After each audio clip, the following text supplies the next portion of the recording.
नमस्कार। RJ रोहिका Sharma channel में आप सभी का स्वागत है। आज की हमारी कहानी का नाम है चूहा और मैं। ये कहानी ना होकर एक व्यंग्य है। इसके लेखक हैं हरिशंकर परसाई जी। तो चलिए कहानी शुरू करते हैं।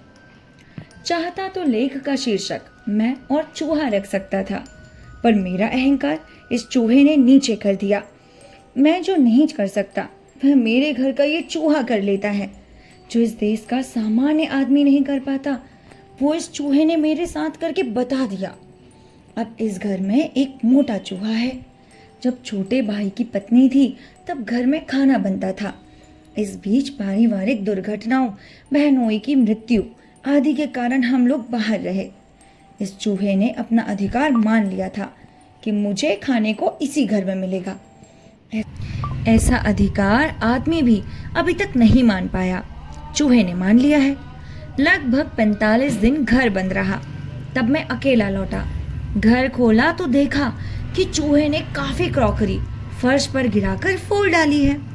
वह खाने की तलाश में भड़बड़ाता होगा। क्रॉकरी और डिब्बों में खाना तलाशता होगा। उसे खाना नहीं मिलता होगा तो वह पड़ोस में कहीं कुछ खा लेता होगा और जीवित रहता होगा। पर उसने घर अब तक नहीं छोड़ा। उसने इसी घर को अपना मान लिया था। जब मैं घर में घुसा, बिजली जलाई तो मैंने देखा कि वह खुशी से चहकता हुआ यहाँ से वहाँ दौड़ रहा है। वह शायद समझ गया है कि अब इस घर में खाना बनेगा, डब्बे खुलेंगे और उसकी खुराक उसे मिलेगी। दिन भर वह आनंद से सारे घर में घूमता रहा। मैं देख रहा था। उसके उल्लास से मुझे अच्छा ही लगा। पर मैं घर में खाना बनाना शुरू नहीं किया। मैं अकेला था। बहन के यहाँ जो पास में ही रहती थी, दोपहर का भोजन कर लेती। रात को देर से आता तो वो ही खाना भेज देती। खाकर मैं डब्बा बंद करके रख देता। चूहा राम निराश हो रहे थे। सोचते होंगे ये कैसा घर है, आदमी आ गया, रोशनी भी है, पर खाना नहीं बनता।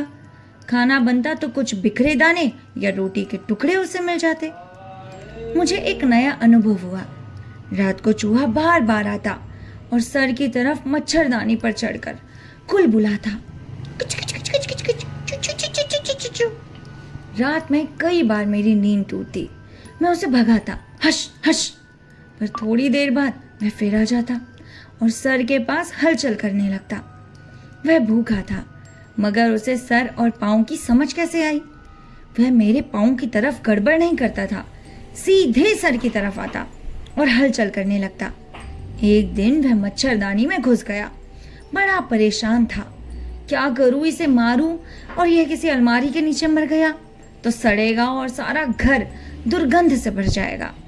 फिर भारी अलमारी हटाकर इसे निकालना पड़ेगा। चूहा दिन भर बड़बड़ाता और रात को मुझे तंग करता। मुझे नींद आती, मगर चूहा राम मेरे सर के पास बड़बड़ाने लगते। आखिर एक दिन मुझे समझ में आया कि चूहे को खाना चाहिए। उसने इस घर को अपना घर मान लिया है। वह अपने अधिकारों के प्रति सचेत है। वह रात को मेरे सराहने आकर शायद यह कहता है, क्यों बे, तू आ गया? भरपेट खाना खा रहा है, मगर मैं भूखा मर रहा हूँ। मैं इस घर का सदस्य हूँ, मेरा भी हक है। मैं तेरी नींद हराम कर दूंगा। तब मैंने उसकी मांग पूरी करने की तरकीब निकाली। रात को मैंने भोजन का डब्बा खोला तो पापड़ के कुछ टुकड़े यहाँ वहाँ डाल दिए। कहीं से चूहा निकला, एक टुकड़ा उठाकर अलमारी के नीचे बैठकर खाने लगा। भोजन पूरा करने के बाद मैंने रोटी के कुछ टुकड़े फर्श पर बिखरा दिए। सुबह देखा कि वो सब खा गया। एक दिन बहन ने चावल के साथ पापड़ भेजे। मैंने 3-4 टुकड़े फर्श पर डाल दिए। चूहा आया, सूंघा और लौट गया। उसे चावल के पापड़ पसंद नहीं आए। मैं चूहे की पसंद से चमत्कृत रह गया। मैंने रोटी के कुछ टुकड़े डाल दिए। वह बाद में टुकड़ा ले जाने लगा। अब यह रोजमर्रा का काम हो गया। मैंने डब्बा खोला तो चूहा निकल कर देखने लगता है। मैं डब्बा खोलता तो चूहा निकल कर देखने लगता। मैं 1-2 टुकड़े डाल भी देता, मैं उठा कर ले जाता, पर इतने से उसकी भूख शांति नहीं होती थी। मैं भोजन करके रोटी के टुकड़े फर्श पर डाल देता। वह रात को उन्हें खा लेता और सो जाता। इधर मैं भी चैन की नींद सोता। चूहा मेरे सर के पास गड़बड़ नहीं करता। फिर वह कहीं से अपने एक भाई को ले आया होगा। कहा होगा, चल रहे मेरे साथ उस घर में, मैंने उस रोटी वाले को तंग करके, डरा के, धमका के खाना निकलवा लिया है। चल दोनों खाएंगे, उसका बाप हमें खाने को देगा, वरना हम उसकी नींद हराम कर देंगे। अरे हमारा हक है। अब दोनों चूहे राम मजे में खा रहे हैं। मगर मैं सोचता हूँ, आदमी क्या चूहे से भी बदतर हो गया है?